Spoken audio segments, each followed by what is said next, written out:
إن الحمد لله نحمده ونستعينه ونستغفره ونعوذ بالله من شرور أنفسنا ومن سيئات أعمالنا من يهده الله فلا مضل له ومن يضلل فلا هادي له أشهد أن لا إله إلا الله وأشهد أن محمدا عبده ورسوله يا أيها الذين آمنوا اتقوا الله حق تقاته ولا تموتن إلا وأنتم مسلمون يا أيها الناس اعبدوا ربكم الذي خلقكم من نفس واحدة وخلق منها زوجها وبث منهما رجالا كثيرا ونساء واتقوا الله الذي تساءلون به والأرحام إن الله كان عليكم رقيبا يا أيها الذين آمنوا اتقوا الله وقولوا قولا سديدا يصلح لكم أعمالكم ويغفر لكم ذنوبكم ومن يطع الله ورسوله فقد فاز فوزا عظيما أما بعد فإن خير الحديث كتاب الله وخير الهدي هدي محمد صلى الله عليه وسلم وشر الأمور محدثاتها وكل محدثة بدعة وكل بدعة ضلالة وكل ضلالة في النار. أعوذ بالله من الشيطان الرجيم. بسم الله الرحمن الرحيم. هو الذي ينزل على عبده آيات بينات وليخرجكم من الظلمات إلى النور وإن الله بكم لرؤوف رحيم. ہر قسم کی حمد و ثنا، بڑائی، بزرگی، برتری، کبریائی، بلندی، عزت، عظمت، شان اور شوکت، طاقت اور قوت صرف اللہ رب العالمین کے لیے لائق اور زیبا ہے. درود و سلام ہو تمام نبیوں پر، بالخصوص میرے اور آپ کے نبی، نبی خدا، نبی مصطفیٰ جناب محمد رسول اللہ صلی اللہ علیہ وسلم کی ذات اقدس و مقدس پر. اللہم صلی وسلم وبارک علی نبینا محمد صلی اللہ علیہ وسلم. محترم حاضرین جمعہ، میں سب سے پہلے اللہ رب العالمین کا شکر ادا کرتا ہوں کہ اس اللہ تعالیٰ نے مجھے دوسری مرتبہ آپ حضرات کے سامنے آپ کی اس مسجد میں خطبہ جمعہ دینے کا موقع دیا ہے. اللہ تعالیٰ مجھے بھی، آپ کو بھی دین پر، توحید پر، اسلام پر، ایمان پر زندگی کی آخری سانس تک باقی رکھے. آمین. ابھی میں نے خطبہ مسنہ کے بعد آپ کے روبرو سورۃ الحدید 50 پر 7ویں سورت ہے قرآن مجید کی، اس سورت کی آیت نمبر 9 پڑھا. اللہ رب العالمین اس آیت میں نبی صلی اللہ علیہ وسلم کو قرآن کے ساتھ، قرآنی آیات کے ساتھ دنیا میں کیوں بھیجا ہے، اس کا ایک مقصد اللہ نے بتایا ہے. اللہ تعالیٰ نے کہا هو الذی، وہی وہ ذات ہے، ينزل علی عبدہ، اپنے بندے پہ جو اتارتی ہے. اللہ کی ذات وہ ذات ہے جو اپنے بندے پہ نازل کرتی ہے. کیا نازل کرتی ہے؟ آیات بینات، کھلی ہوئی واضح آیتیں نازل کرتی ہے اللہ کی ذات.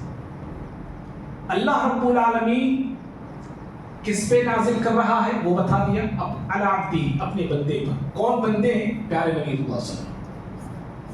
کیا نازل کر رہا ہے اللہ تعالیٰ کا؟ واضح آیتیں، کھلی ہوئی آیتیں، کھلی ہوئی باتیں. بھائی موبائل اگر کسی کا بھی ہاتھ ہو تو سائلنٹ کر لیں. سوئچ آف کا زمانہ تو چلے گیا ہے، اس لیے سائلنٹ کر لو بولتے ہیں. سائلنٹ کر لیجیے برائے مہربانی، کیونکہ کہنے والے کو بھی ڈسٹرب، سننے والوں کو بھی ڈسٹرب، جس کا موبائل آیا اسے خود بھی ڈسٹرب ہوتا ہے. برائے مہربانی اس بات کا اچھی طرح خیال رکھیے. اللہ رب العالمین اپنے بندے محمد صلی اللہ علیہ وسلم پہ واضح آیتیں نازل کرتا ہے. آیتوں کے نزول کا مقصد کیا ہے؟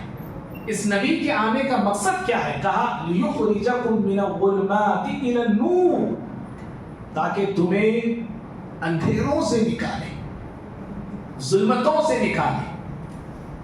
کہاں نکال کے لانا کہاں ہے؟ کہاں؟ روشنی کی طرف لانا ہے. وَإِنَّ اللَّهَ بِكُمْ لَرَءُوفٌ رَحِيمٌ.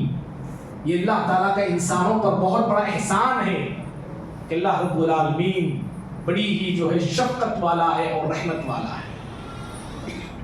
بھائیوں، اس آیت میں جو پہلی بات جو غور کرنے کی ہے وہ یہ ہے کہ اللہ تعالیٰ نے یہاں پہ کہا لِيُخْرِجَكُم مِّنَ الظُّلُمَاتِ إِلَى النُّورِ. نبی صلی اللہ علیہ وسلم اللہ کی آیتوں کے ساتھ دنیا میں آئے اس لیے تاکہ اندھیروں سے اللہ کے بندوں کو نکالے. دیکھو، اندھیرا نہیں کہا اللہ تعالیٰ نے، اندھیروں میں کہا. انسانیت گویا کہ اس وقت اندھیروں میں جی رہی تھی، چاروں طرف اندھیرا ہی اندھیرا تھا. روشنی نام کی کوئی چیز نہیں تھی اس وقت. روشنی کو تو یہ چراغاں کی روشنی نہیں سمجھنا. چراغاں تھے، بتیاں تھے، وہ سب تھے. وہ روشنی کا مطلب حق اور ہدایت کی روشنی نہیں تھی. سچائی کا نور زمین پہ نہیں تھا، اچھائی کا نور زمین پہ باقی نہیں تھا. اندھیروں میں لوگ جی رہے تھے. اندھیرا کیا تھا؟ کفر کا اندھیرا تھا. کفر اپنے ڈیرے جما کے بیٹھا ہوا تھا دنیا میں. شرک کا اندھیرا تھا. انسانیت شرک میں غوطے کھا رہی تھی. جہالت تھی، شک تھا، شبہ تھا لوگوں کو. اس طرح انسانیت کا حال تھا. اور قرآن جو ہے ان ظلمتوں کو ایک اور ایک لفظ سے تعبیر کرتا ہے. کہا کہ انسانیت جہاں ظلمتوں میں تھی، اندھیرا جب انسان پر چھاتا ہے، اندھیرا جب آتا ہے تو انسان جو ہے اچھائی اور برائی میں فرق نہیں کر سکتا ہے. غلط اور صحیح میں اسے تمیز کرنا مشکل ہو جاتا ہے. صحیح رخ کون سا ہے، غلط رخ کون سا ہے، وہ پہچان نہیں پاتا اندھیرے میں. اپنے ہی گھر میں اگر کہیں اچانک چلا جائے، موبائل اگر رکھ کے بیٹھا ہوا ہے، وہ موبائل تک جانے کے لیے اس کے لیے مشکل ہو جاتا ہے. پورا اندھیرا ہے گھر.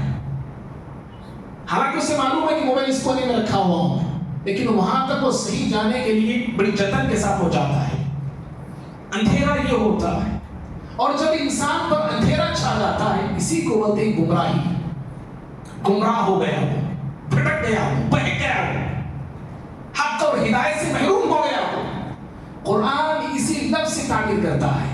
پیارے نبی صلی اللہ علیہ وسلم کے دنیا میں آنے سے پہلے انسانیت جو ہے پوری طرح سے گمراہی میں ڈوب رہی تھی، غوطے کھا رہی تھی. اللہ نے کہا سورہ جمعہ میں 7 پر 2ویں سورت ہے اور آیت نمبر 2 ہے. کہا هو الذی بعث فی الامیین رسولا منهم یتلو علیہم آیاتہ ویزکیہم ویعلمہم الکتاب والحکمہ وإن کانوا من قبل لفی ضلال مبین. کہا وہی اللہ تعالیٰ ہے جو امیوں میں، ان پڑھوں میں، انہی میں سے ایک رسول کو بھیجا. وہ رسول کیا کرتے ہیں؟ کہا یتلو علیہم آیاتی، اللہ کی آیتیں ان بندوں پر، اللہ کے بندوں پر، انسانوں پہ تلاوت کرتے ہیں. وہ یزکیہم، انہیں پاک کرتے ہیں، گناہوں سے پاک کرتے ہیں، کفر شرک سے پاک کرتے ہیں. وَيُعَلِّمُهُمُ الْكِتَابَ وَالْحِکْمَةَ، اور کتاب کی یعنی قرآن مجید کی، حکمت یعنی سنت کی تعلیم دیتے ہیں. دیکھیے پہلے بھی اور آخر میں بھی نبی صلی اللہ علیہ وسلم کا بعثت کا مقصد بتایا گیا ہے. یتلو علیہم آیاتی، اللہ کی آیتوں کو تلاوت کرنا. اس کے بعد کہا پاک کرنا. پھر اس کے بعد اللہ کہتا ہے کہ قرآن کی تعلیم دینا. کیا معلوم ہو رہا ہے بھائی؟ اگر میں اور آپ اپنے نفس کو پاک کرنا چاہتے ہیں، اپنے نفس سے گندگی کو دور کرنا چاہتے ہیں، اپنے نفس کا تزکیہ کرنا چاہتے ہیں، اللہ کی زمین پر پاکیزہ بندے بن کر اور رہ کر جینا اور رہنا چاہتے ہیں، تو اللہ کے کلام سے جڑ جائیے. اللہ کے کلام کو تھام لیجیے. اللہ رب العالمین کے کلام قرآن کو پکڑ لیجیے. کیا پکڑنا ہے؟ کیسے پکڑنا ہے؟ پکڑنے کا مطلب تو ہمارے لوگ الگ الگ جانتے ہیں. قسموں کے لیے قرآن کو رکھ لیا، برکت کے لیے قرآن کو رکھ لیا. واقعتاً قرآن برکت والی کتاب، اس میں کوئی شک نہیں. قرآن کو پکڑنے کا مطلب کیا ہے؟ قرآن کی تلاوت کرنا، قرآن کی تعلیم لینا، قرآن کی تعلیم سیکھنا، قرآن پہ عمل کرنا، اگر ہم ایسا کریں گے نا، اللہ رب العالمین ہماری زندگیوں کو پاکیزہ بنا دے گا۔ اللہ کا کلام اللہ کے بندوں کو پاکیزہ بنانے کے لیے، پاک اور صاف کرنے کے لیے آیا ہوا ہے۔ اور بھائی اللہ اکبر، اگر میرے آپ کے بدن سے، میرے آپ کے جسم سے روح نکل جائے، ہماری کیا حیثیت ہوگی؟ ہم مردہ کہلائیں گے، ہے نا؟ لکھپتی کروڑپتی انسان کے جسم سے اگر روح نکل جائے، لکھپتی انسان ہو کر بھی اس کو مٹی ہی میں جانا ہے۔ کیوں؟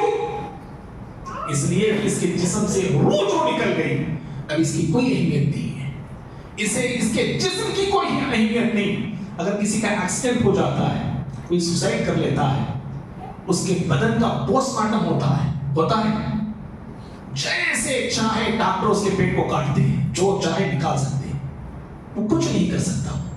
اگر وہی زندہ انسان کو پکڑ کے اس کے ناخن کو بھی نکالنے کی کوشش کرے، وہ چیخے گا، چلائے گا، ڈیفنس کرے گا، دفاع کرے گا، سامنے والے پر اٹیک بھی کر سکتا ہے۔ لیکن مردے کے ساتھ کاٹو، چیرو، پھاڑو، نوچو، کچھ بھی کرو، کوئی ریپلائی آنے والا نہیں ہے وہاں سے۔ یاد رکھیے قرآن بھی روح والی کتاب ہے۔ اللہ تعالیٰ نے قرآن کو روح کہا قرآن مجید میں، سورہ شورى سورہ 40 پر 2 آیت پر 50 پر 2 میں اللہ نے کہا وَكَذَلِكَ أَوْحَيْنَا إِلَيْكَ رُوحًا مِّنْ أَمْرِنَا، اے پیغمبر ہم اپنے حکم سے آپ کی طرف اور روح کی وحی کرتے ہیں، روح کی وحی کرتے ہیں۔ اللہ اکبر، روحًا مِّنْ أَمْرِنَا۔ اللہ تعالیٰ نے قرآن مجید کو روح کہا ہے۔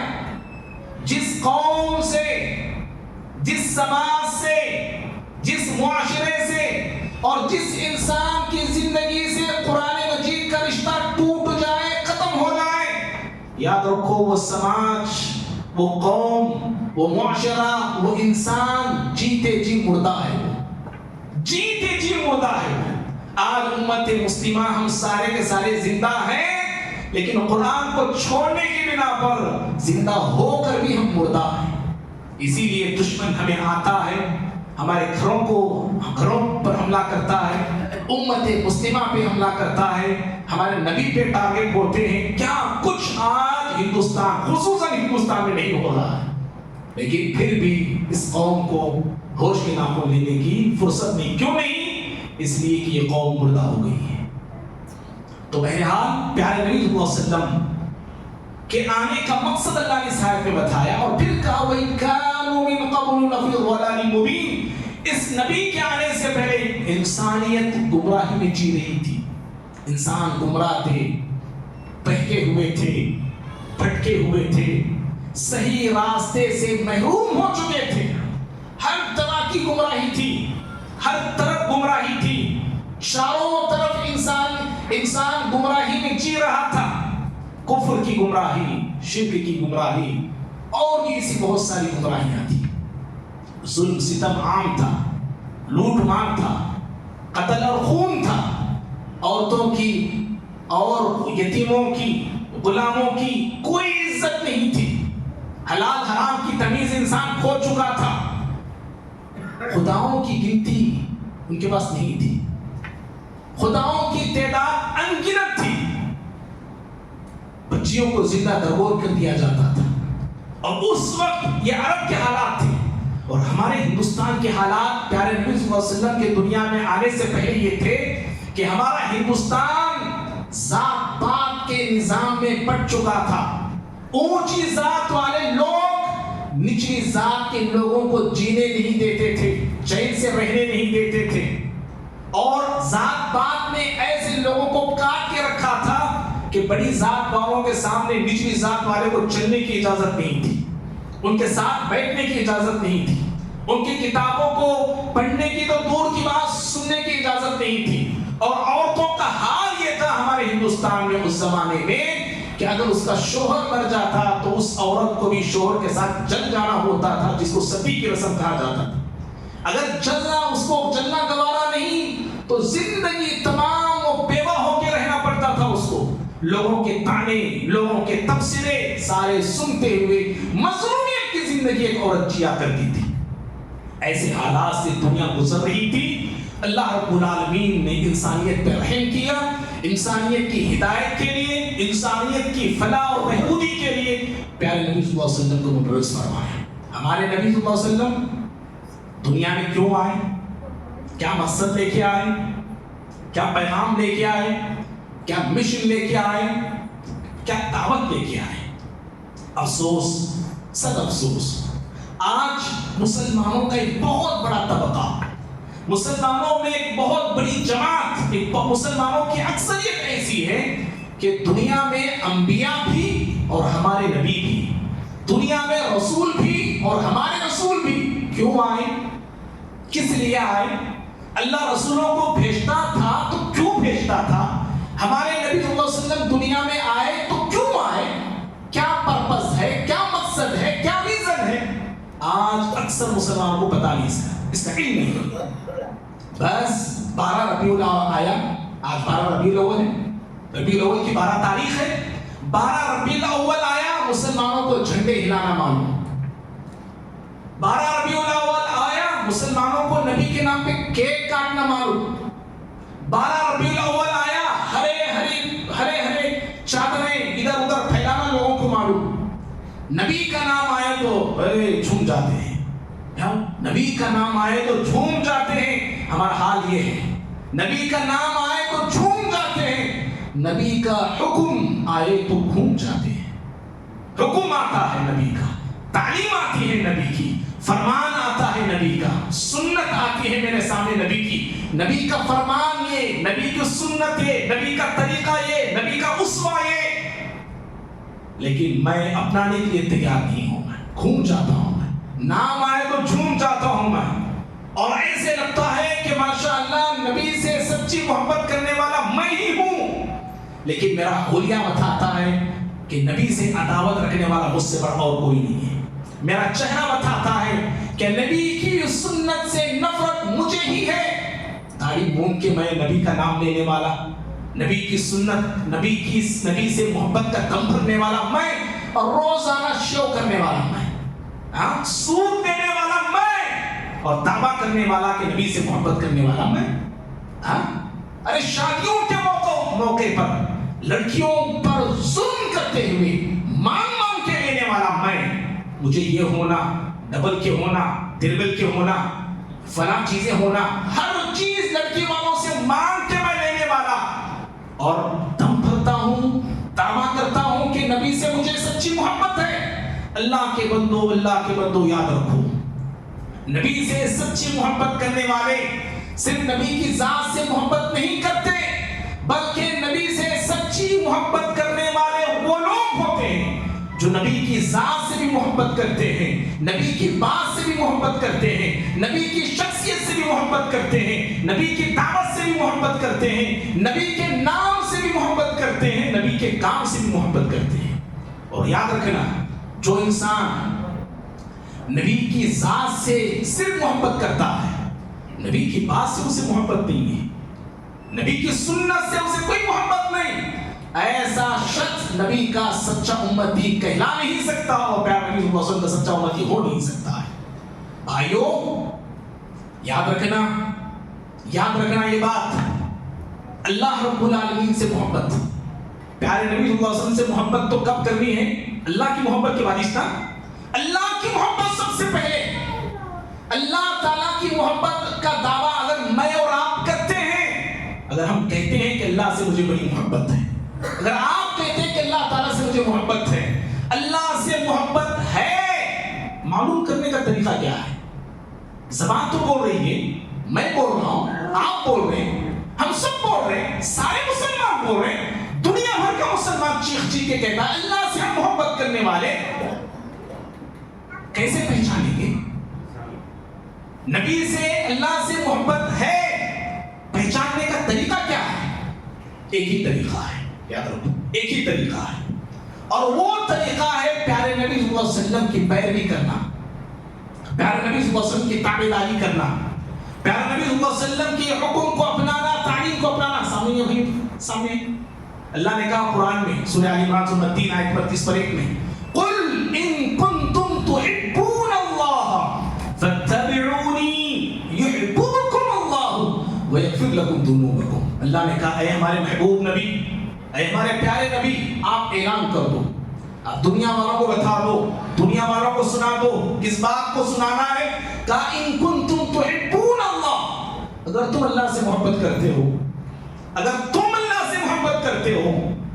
کرتے ہیں لوگ، ہے نا؟ ہر مسلمان کرتا ہے اللہ سے محبت. اللہ سے محبت ہم کرتے ہیں تو کرنا کیا ہے؟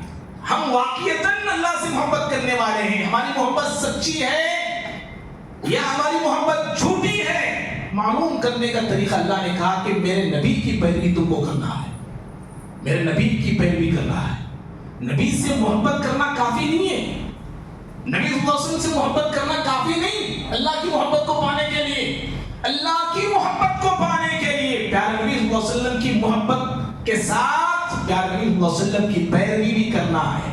آپ کے نقش قدم پہ چلنا ہے، آپ کی زندگی کو آئیڈیل بنانا ہے. تب جا کے ہم اللہ سے محبت کے دعوے میں سچے ہو سکتے ہیں. یحببکم اللہ، اور اللہ بھی ہم سے محبت کرے گا. اور جانتے ہیں بھائی، جنت کیسے ملتی ہے؟ عاشق رسول کہہ لینے سے جنت ملتی ہے؟ ہاں جی، محبان رسول، نبی سے محبت کرنے والے ہم لوگ کہنے سے جنت ملتی ہے؟ نہیں. کسی کا دامن تھام لینے سے جنت ملتی ہے؟ نہیں. کسی بزرگ کی طرف اپنی نسبت کر لینے سے جنت ملتی ہے؟ اجی نہیں. ملتی تو کیسے ملتی ہے جنت؟ جنت میں داخلے کی اجازت کسے دی جاتی ہے؟ جنت میں داخلے کی پرمیشن کس کو ملتی ہے؟ خود ہمارے نبی نے بتا دیا. یہ بات نہ میری ہے نہ آپ کی ہے، نہ میرے گھر کی نہ آپ کے گھر کی. پیارے نبی صلی اللہ علیہ وسلم کا فرمان ہے، صحیح بخاری کی لمبی حدیث ہے. اس حدیث کا آخری حصہ یہ، من اطاعنی دخل الجنہ، من اطاعنی دخل الجنہ. لوگوں سنو، جو میری اطاعت کرتا ہے، میری اطاعت کرتا ہے، میری پیروی کرتا ہے، میری سنتوں کو اپناتا ہے، میری سنتوں کو اپنی پیشانی کا جھومر بناتا ہے، دخل الجنہ، ایسا مسلمان جنت میں داخل ہوگا. ومن عصانی، اور جو میری نافرمانی کرے، پیارے نبی صلی اللہ علیہ وسلم فرماتے ہیں جو میری نافرمانی کرے، سنت کو فراموش کرے، حکم رسول کو نظر انداز کرے، تعلیم مصطفیٰ کو ٹکرائے، کہا فقط ابا، ایسا مسلمان جنت میں داخل ہونے سے خود وہ انکار کر رہا ہے.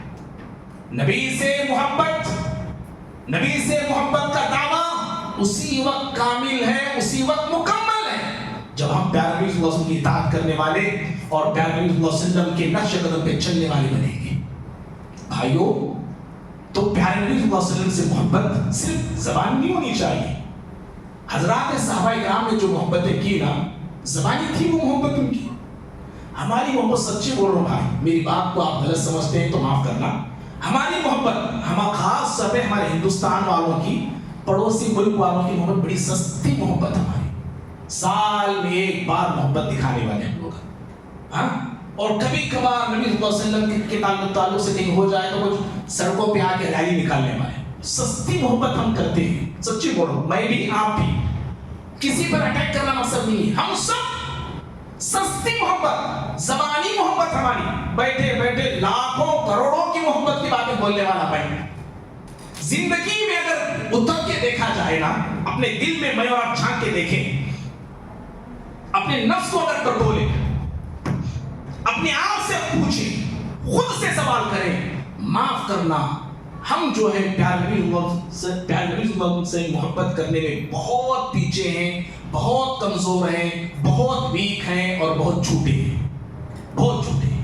جی، حضرات صحابہ کرام کی زندگیاں بتاتی ہیں کہ محبت کیسی ہونی چاہیے، محبت کیسے صحابہ کرتے تھے. وہ زبانی محبت نہیں کرتے تھے، نہیں کرتے تھے وہ زبانی محبت، بلکہ ان کی محبت اللہ اکبر ان کی مال سے زیادہ تھی. نبی سے محبت، صحابہ کرام کی محبت دنیا کی جائیداد سے زیادہ تھی. نبی صلی اللہ علیہ وسلم سے صحابہ کرام کی محبت اپنی ماں باپ سے زیادہ تھی. نبی صلی اللہ علیہ وسلم سے صحابہ کرام کی محبت اپنی اولاد سے بڑھ کے تھی نبی صلی اللہ علیہ وسلم سے، حتیٰ کہ اپنی بیویوں سے بڑھ کے، اپنے کاروبار سے بڑھ کے، اپنی تجارت سے بڑھ کے، حتیٰ یہ کہ اپنی جان سے بڑھ کے نبی سے محبت کرنے والے وہ لوگ تھے، اپنی جان سے بڑھ کے۔ سمجھ میں آئی بات؟ جنگ احد اگر آپ پڑھتے ہیں تو پتا چلے گا کہ نبی صلی اللہ علیہ وسلم کے دفاع میں، آپ کی حفاظت میں 10 صحابہ کرام ایک کے بعد دیگرے اپنی اپنی جان دیتے ہیں نبی کی حفاظت کے لیے۔ 10 صحابہ، وہ ان کی محبت کا عالم تھا، اور نبی کا حکم سنتے چوں چرا دیکھیں گے، سوچیں گے، پوچھیں گے، ایسا تھا ہی نہیں صحابہ کرام کے پاس۔ نبی کا حکم آتا کہ پیارے نبی نے ایسے کیا ہے، نبی کا فرمان آتا نبی نے ایسے کہا ہے، باپ کچھ بھی کہتا ہو، دادا کچھ بھی کیا ہو، ہمارا خاندان کچھ بھی کرتے آیا ہو، سارے رسم اور رواج چھوڑتے نبی کی سنت کو اپنے سینے سے لگایا کرتے تھے وہ لوگ۔ پیارے نبی صلی اللہ علیہ وسلم جمعہ کا خطبہ دے رہے سے، سمجھ رہے آپ؟ سوچ کے دیکھیں کیسی اطاعت تھی ان کے اندر۔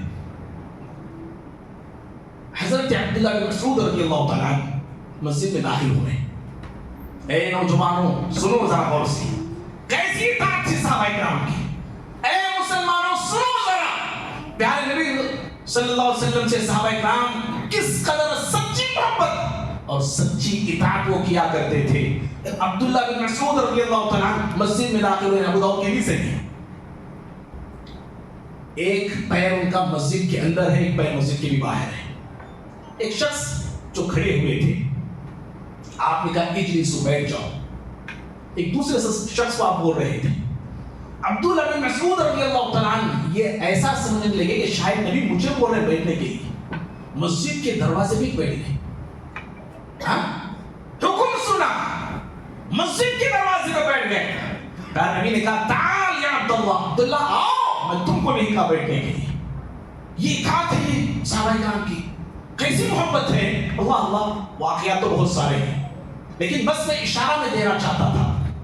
تو ہمارے نبی صلی اللہ علیہ وسلم دنیا میں کیوں آئے، پیارے نبی کیوں آئے، دنیا میں آنے کا مقصد کیا ہے؟ مسلمان نہیں جانتے بھائی، نہیں معلوم مسلمانوں کو، بتایا نہیں جاتا۔ ہمارے نبی اتنے خوبصورت تھے، نبی کی خوبصورتی بتائی جاتی؟ جی بالکل تھے۔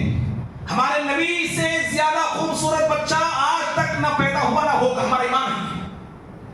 ہمارے نبی صلی اللہ علیہ وسلم بڑے کمالات والے تھے، اتنے کمالات اللہ نے کسی کو دیے نہیں۔ اتنا اونچا مقام رب کے بعد کسی کا مقام اس زمین پر، اس دھرتی پر، اس آسمان کے نیچے، اس زمین کے اوپر کسی کا ہے؟ اللہ رب العالمین کے بعد ہمارے ایمان ہے، وہ ہمارے نبی ہیں صلی اللہ علیہ وسلم۔ لیکن صرف اتنا جان لینا کافی ہے؟ جی اتنا بول لینا کافی ہے؟ نہیں نہیں، اللہ کی بندو یاد رکھو، نبی سے سچی محبت ہے۔ ہمارے نبی دنیا میں کیوں آئے، کیوں بھیجے گئے، اور صرف نبی نہیں، دنیا میں سارے انبیاء جو آئے نا وہ کیوں آتے تھے؟ یاد رکھو اللہ کے بندو، سارے انبیاء آئے اور خود ہمارے نبی صلی اللہ علیہ وسلم دنیا میں آئے۔ اس لیے اللہ کے بندوں کو، غور سے سننا میرے الفاظ، اللہ کے بندوں کو بندوں کی بندگی سے نکالنے کے لیے کیوں آئے؟ اللہ کے بندوں کو بندوں کی بندگی سے نکالنے کے لیے، انسانوں کو انسانوں کی غلامی سے نکال کر رب العالمین کا غلام بنانے کے لیے آئے۔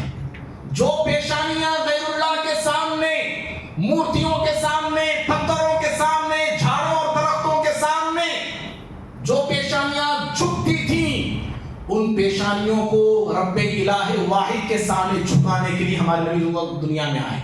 جو مخلوق خالق کو بھول چکی تھی، جس مخلوق کا رشتہ اور ناطہ خالق سے ٹوٹ چکا تھا، خالق کی معرفت، خالق کی پہچان کرانے کے لیے پیارے نبی صلی اللہ علیہ وسلم دنیا میں آئے۔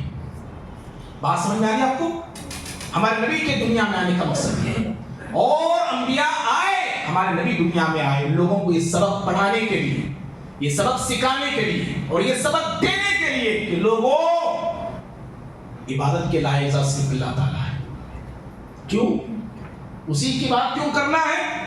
اس لیے وہی ہمارا معبود ہے، اس لیے وہ ہمارا رب ہے، وہی ہمیں کھلاتا ہے، وہی ہمیں پلاتا ہے، وہی ہمیں سلاتا ہے، وہی ہمیں اٹھاتا ہے، وہی ہمیں جلاتا بھی ہے، وہی ہمیں مارتا ہے، وہی شفا دیتا ہے، وہی آسمان سے بارش کو نازل کرتا ہے، وہی ہے جو زمین سے اناج کو اگاتا ہے، کیا وہ نہیں کرتا ہے؟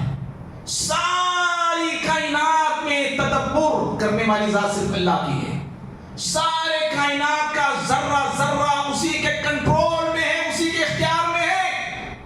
سورج، چاند، ستارے، سیارے، کہکشائیں، یہ ہوائیں، یہ فضائیں، ساری چیزیں اللہ کے حکم کے تابع ہیں۔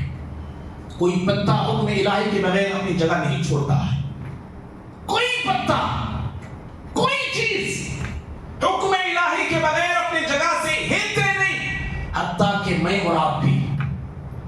جی ہم دنیا میں اپنی مرضی سے آئے؟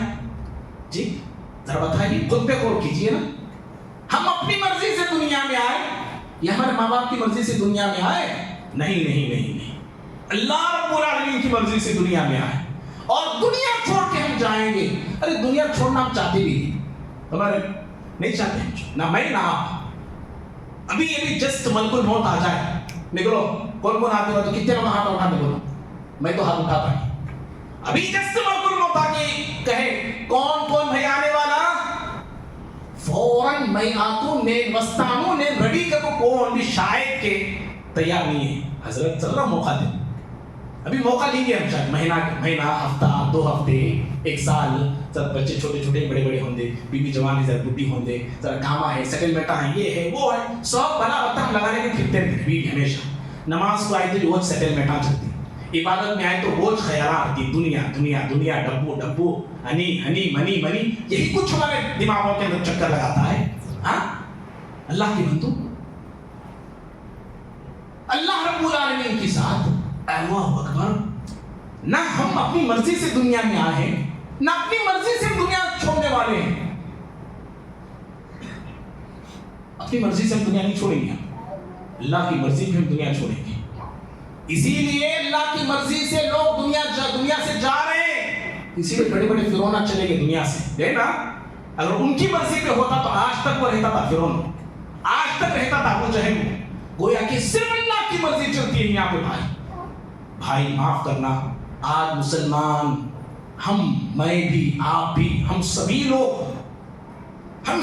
ہمارے مرد بھی، ہمارے عورتیں بھی، ہمارا پڑھا لکھا طبقہ بھی، ہمارے ان پڑھ لوگ بھی جو پڑھنا لکھنا نہیں جاتے، سارے لوگ اللہ کی جیسی قدر کرنا ہے ویسی ہم نے قدر نہیں کی بھائی، نہیں کی۔ اللہ کے مقام کو، اللہ کے مرتبے کو، اللہ رب العالمین کی طاقت کو، قوت کو، عظمت کو، اس کی قدرت کو جیسے جاننا تھا، پہچاننا تھا، ہم نے نہیں جانا، ہم نے نہیں پہچانا ہم نے۔ سچ کہا اللہ نے قرآن میں، وما قدر اللہ حق قدری، لوگوں جیسی قدر تم کو اللہ کی کرنا چاہیے تھا نہیں کی تم نے، جیسی اللہ کی قدر ہونی چاہیے تھی ہماری زندگیوں میں ہم نے نہیں کی۔ کون جی اللہ؟ اس آیت میں اللہ نے بتایا، سورہ زمر ہے، جس پر 9ویں سورت ہے۔ کون اللہ؟ کہا والارض جميعا قبضته يوم القیامہ، اللہ اکبر اللہ اکبر، ساری زمین قیامت کے روز اس کی مٹھی میں ہوگی، ساری زمین، والسماوات مطویات بیمینی، اور آسمان کو لپیٹے گا، آسمان کو لپٹے گا، اور آسمان لپٹ کر اس کے دائیں ہاتھ میں ہوگا۔ اللہ اکبر، اللہ کی ذات ایسی ہے۔ ایک یہودی نبی صلی اللہ علیہ وسلم کی خدمت میں آیا، بخاری کی حدیث ہے، آکے اس نے کہا اے محمد صلی اللہ علیہ وسلم، ہم اپنی کتاب میں بات پڑھتے ہیں، پاتے ہیں کہ اللہ روز قیامت آسمانوں کو اپنی انگلی پہ اٹھائے گا، اپنی انگلی پہ لے گا، آسمانوں، زمینوں کو اپنی دوسری انگلی پہ لے گا، پہاڑوں کو اپنی تیسری انگلی پہ لے گا، اور سارے درختوں کو، پانی کو اپنی اور ایک انگلی پہ لے گا، ساری مخلوقات کو اللہ پہ ایک اور ایک انگلی پہ لے گا۔ اللہ، سوچو جی، اللہ کی عظمت دیکھو، قدرت دیکھو، اللہ کی طاقت دیکھو، کتنا عظیم ہے رب العالمین. آسمانوں کو انگلی پہ، زمینوں کو انگلی پہ لے گا، ساری مخلوقات کی انگلی پہ لے گا اور لے کے آواز لگائے گا انا الملک. لوگوں میں حقیقی بادشاہ ہوں، میں حقیقی بادشاہ ہوں. کہاں ہے وہ دنیا کے بادشاہ؟ سامنے ہے وہی تو سامنے. پیارے نبی صلی اللہ علیہ وسلم اللہ کی عظمت کو جانتے تھے، پہچانتے تھے. اسی لیے پیارے نبی صلی اللہ علیہ وسلم اللہ رب العالمین کی جب عبادت کرتے تھے نا، سارا وقت روتے تھے. جہنم کی آیتیں پڑھتے روتے تھے، جنت کی آیتیں پڑھتے شوق میں اللہ تعالیٰ سے دعائیں کیا کرتے تھے. ہم نمازیں پڑھتے ہیں، کبھی ایسا شوق آیا ہے؟ کبھی رونا آیا ہے؟ کبھی آنسو میرے آپ کی آنکھوں سے گرے ہیں؟ ہرگز نہیں گرتے. کیوں؟ اس لیے کہ اللہ رب العالمین کی عظمت کا جو تصور میرے آپ کے نظروں میں، میرے آپ کے دل و دماغ میں ہونا ہے، وہ تصور ہے ہی نہیں ہے. بھائیو، اللہ کی عظمت کو جاننا چاہتے ہیں نا؟ کائنات کو دیکھو، خود کو دیکھو. بس کائنات کا ذرہ ذرہ بتائے گا اللہ کتنا عظیم ہے. ایک مثال میں دیتا ہوں، بات کو ختم کرتا، وقت ہو گیا ہے. افلا ينظرون الى الابل كيف خلقت. اللہ نے کہا قرآن میں کہ اونٹ کو دیکھتے نہیں تم لوگ؟ کیسے اللہ نے اس کو پیدا کیا ہے. اونٹ، اللہ اکبر. کئی ایک سائنسدان آپ اونٹ کے حوالے سے باتیں بتاتے ہیں. ریگستان کا یہ جانور ہے، ریگستان میں یہ رہتا ہے، ریت میں چلتا ہے. یہ عجیب و غریب اللہ نے اس کو بنایا ہے. اونٹ کو دیکھو اور رب کی عظمت کو پہچانو. کون ہے رب؟ کون ہے ہمارا معبود؟ کون ہے ہمارا خالق؟ کون ہے ہمارا رازق؟ ہم نے پہچانا نہیں. آج چھوٹی چھوٹی مصیبت آتی ہے، اللہ کے در پہ ہم آتے نہیں. بھائی یاد رکھنا، جو اللہ کی عظمت کو نہیں جانتا نا، نہیں پہچانتا نا، وہی انسان یہاں وہاں جا کے چھپتا ہے، ان پہ بھروسے کرتا ہے. مسلمان آج کیا نہیں کر رہے ہیں؟ اللہ اکبر. اللہ کا گھر خالی ہے، اللہ کا دل خالی ہے. ہاں، سارے چیزیں آج آباد ہیں. مزار بالکل آباد ہے، درگاہیں بالکل آباد ہیں، عورتیں بھی جا رہی ہیں، مرد بھی جا رہے ہیں، طواف ہو رہے قبروں کے، سجدے ہو رہے وہاں پہ، منتیں مانگی جاتی ہیں، اور لوگ یہی سمجھتے ہیں یہی دین ہے. بھائی یہی دین ہے، یہی اسلام ہے. اللہ اللہ، آپ نے اللہ کی عظمت کو جانا نہیں. ارے جس آپ ولی کے سامنے جھک رہے ہیں، جس قبر والے سے آپ مانگ رہے، میرا سوال ہے ذرا بتاؤ، یہ قبر والے، یہ ولی صاحب، یہ بزرگ، یہ زندگی تمام کس کی عبادت کرتے تھے؟ جی کس کی عبادت کرتے تھے؟ یہ جو پیدا نہیں ہوئے تھے، دنیا کون چلا رہا تھا؟ ہاں، جب یہ ولی پیدا نہیں ہوئے تھے، دنیا والوں کو روزی کون دے رہا تھا؟ کون دعائیں سنتا تھا؟ ہاں جی، اللہ کے اختیارات کو میں نے آپ نے اللہ کے ولیوں میں بانٹ دیا، اللہ کے نیک بندوں میں تقسیم کر دیا. اللہ کے اختیارات ہیں. جی ایک پرندے کو معلوم ہے، ایک دنیا کے بے زبان مخلوقات جانتی ہیں، بے زبان مخلوقات جانتی ہیں کہ اس کائنات میں عبادت کے لائق ذات صرف اللہ کی ہے. بے زبان مخلوق بھی جانتی ہے. ارے ہم عقل رکھ کے، سمجھ رکھ کے، ہم کو معلوم نہیں، ہم کو پتہ نہیں ہے کہ صرف اللہ کے سامنے جھکنا ہے، صرف اللہ کی بات کرنا، ہم کو معلوم نہیں. سورہ نمل پڑھیے بھائی، قرآن پڑھیے، 37ویں سورت ہے قرآن مجید کی. سورہ نمل چونٹی کے نام سے ایک سورت ہے. اس سورے میں اللہ نے پرندے کا واقعہ بیان کیا، ہدہد جس کا نام ہے. سلیمان علیہ السلام کے زمانے کا واقعہ ہے. وہ پرندہ اڑتا اڑتا یمن چلا گیا. یمن گیا، یمن کو دیکھا، وہاں ایک عورت حکومت کر رہی ہے، ایک عورت حکومت کر رہی ہے. وہ پرندہ آیا، قصہ مختصر یہ، اور آ کے سلیمان علیہ السلام کو اس نے بتایا، وجدتها قومها يسجدون للشمس من دون اللہ.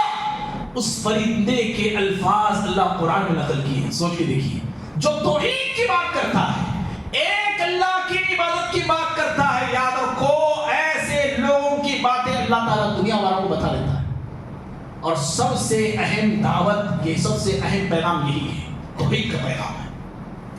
اس پرندے نے کہا، اے سلیمان علیہ السلام، میں نے دیکھا کہ وہاں کے لوگ، وہ عورت اور اس کی قوم والے سورج کی پرستش کر رہے ہیں اللہ کو چھوڑ کے. سورج کے سامنے سجدہ کر رہے ہیں، حالانکہ اللہ کو سجدہ کرنا ہے، سورج کے سامنے سجدہ کرتے ہیں. بھائیو سورج کے لیے سجدہ نہیں، چاند کے لیے سجدہ نہیں، جبکہ بہت بڑی مخلوق ہے یہ. کسی اور کے لیے سجدہ کیوں، کیسے کر سکتے ہیں بتائیے؟ بہرحال پیارے نبی صلی اللہ علیہ وسلم دنیا میں آئے اس مقصد کے لیے آئے، اللہ کے بندوں کو اللہ کی عبادت کی آپ نے دعوت دی، اسی پر آپ قائم رہیں، اسی پر آپ ڈٹے رہیں۔ آپ کو مارا، آپ کو مارنے کی کوشش ہوئی، سب کچھ ہوا، لیکن آپ نے توحید کو نہیں چھوڑا، ایک اللہ کی طرف لوگوں کو بلانا آپ نے نہیں چھوڑا۔ جنگیں ہوئی، آپ کو بھوکا پیاسا رکھا گیا، ہر چیز آپ نے گوارا کی، لیکن ایک اللہ رب العالمین کی عبادت کو آپ نہ کبھی چھوڑے ہیں، نہ کبھی اس دعوت کو آپ نے ترک کیا۔ جب آپ دنیا سے جا رہے تھے، آپ اپنی امت کو یہی پیغام دے کے گئے کہ ایک اللہ کی عبادت کرو، ایک اللہ کی عبادت کرو، شرک نہ کرو، کسی اور کی پرستش نہ کرو، اللہ کی ذات میں، اس کی صفات میں، اس کی عبادت میں، اس کے اختیارات میں کسی کو شریک نہ ٹھہراؤ۔ آپ نے کہا لعن اللہ الیہود والنصارى اتخذوا قبور انبیاء مساجد۔ زندگی کا آخری وقت ہے پیارے نبی صلی اللہ علیہ وسلم، آپ بولتے جا رہے تھے اللہ کی لعنت ہو یہود پر، اللہ کی لعنت ہو نصارہ پر، انہوں نے اپنے انبیاء کی قبروں کو سجدے کی جگہ بنا لیا۔ راوی حدیث کہتے ہیں کہ پیارے نبی صلی اللہ علیہ وسلم یہ بول کے اپنی امت کو ڈرا رہے تھے کہ کہیں تم میری قبر کو سجدہ کی جگہ نہ بنانا۔ آپ کی امت کو آگاہ کیے، ہاں جی امت کیا کر رہی ہے بھائی؟ نبی کا نام لینے والی، نبی سے محبت کا دم کرنے والی غیر اللہ کے سامنے جھکتی ہے، غیر اللہ سے مانگتی ہے، غیر اللہ سے ڈرتی ہے۔ ہاں کس کس سے ہم ڈرتے ہیں؟ بھروسہ ہم کس پہ رکھتے ہیں؟ کوئی فیار پہ رکھتا ہے، کوئی سائیکل پہ رکھتا ہے، کوئی ہاتھ پہ رکھتا ہے۔ جی اللہ کی ذات پہ بھروسہ رکھو بھائی۔ حالات ہمارے بدلیں گے، ہندوستان کے حالات بدلیں گے کب؟ جب ہم توحید کو پکڑیں گے، صرف اللہ کی بات کرنے والے بنیں گے، صرف اللہ سے ڈرنے والے بنیں گے، صرف اللہ کے سامنے جھکنے والے بنیں گے، اللہ رب العالمین سے اپنے رشتے کو مضبوط بنائیں گے، اٹھے بیٹھے ہر حال میں، ہر لمحہ زندگی کے اللہ کو پکارنے والے بنیں گے۔ یاد رکھو اللہ حالات بدلے گا، ہماری کھوئی ہوئی حکومت ہے اللہ پھر ہمیں دوبارہ لوٹائے گا۔ دعا اللہ تعالیٰ سے اللہ مجھے بھی، آپ کو بھی، ہم سبھی کو نبی صلی اللہ علیہ وسلم کے اور دیگر انبیاء اکرام کے دنیا میں آنے کے مقاصد کو ہمیں سمجھنے والے، پڑھنے والے بنائے۔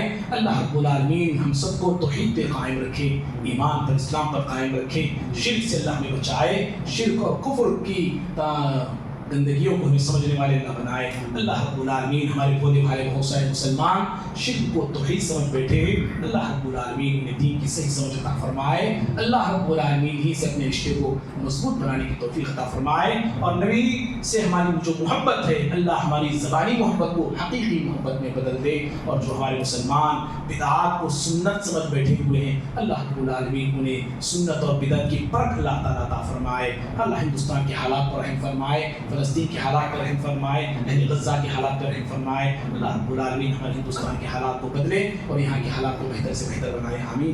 قولی قولی هذا استغفر لي ولكم من سائر المسلمين من كل ذنب فاستغفروه انه هو الغفور الرحيم۔